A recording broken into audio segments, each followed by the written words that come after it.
Hey, what's going on YouTube? East Tactics here. So, coming at you with another video in regards to the dual shock spring experiment.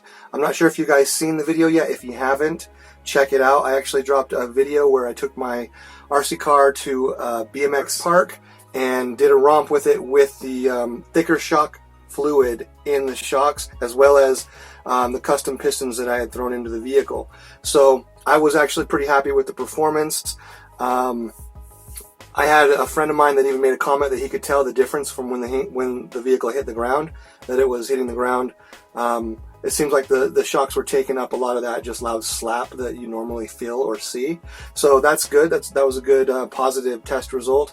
On the dirt track and just basically running around, I didn't feel anything as far as like I was bouncing around too much or the vehicle was too bouncy.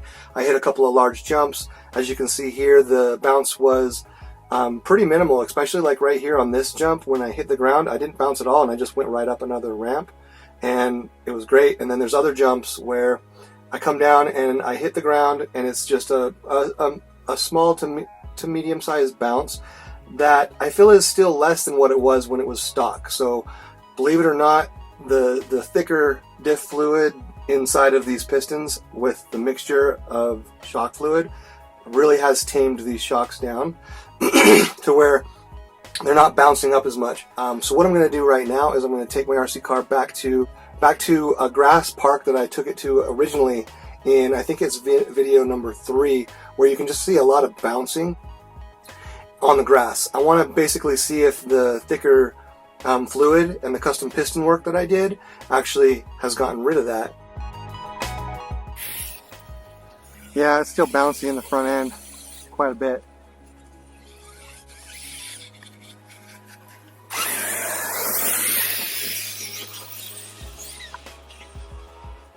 Still a little bit too bouncy in the front end for my liking.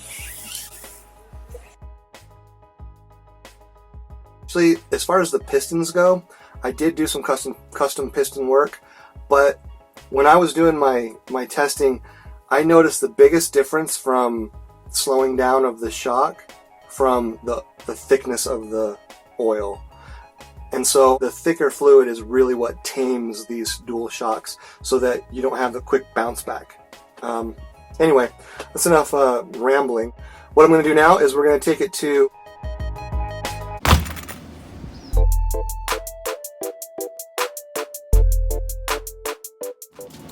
So I thought it would be a good idea to go in and I set my camera up on 60 frames per second, see if we can't slow this down and get a really close view of what's happening. My first drop on this is going to be from 20 inches, and we'll see what happens. First drop, 20 inches.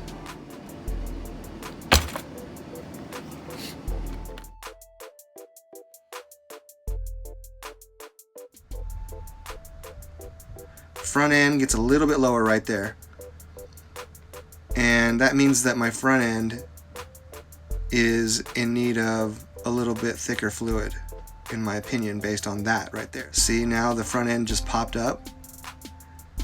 So the front end not only is bottoming out easier, but it's also rebounding faster, which are both telltale signs that the front end isn't quite tamed, for lack of a better word.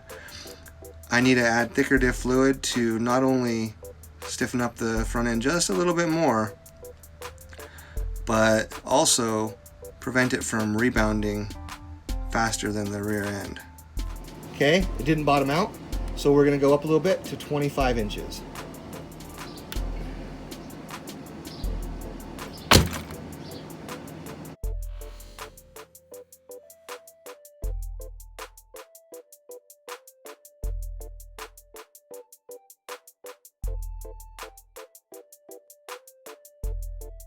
I'm going to be dropping it when it gets a little bit higher from the front end first and then the rear end first, because it's more mimicking the style of which your vehicle hits the ground.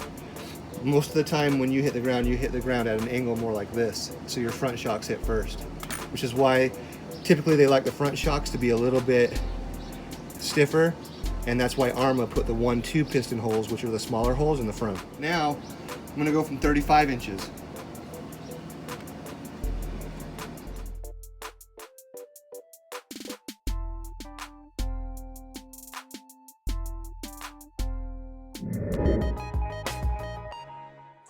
And just a heads up for future, because this experiment is still ongoing.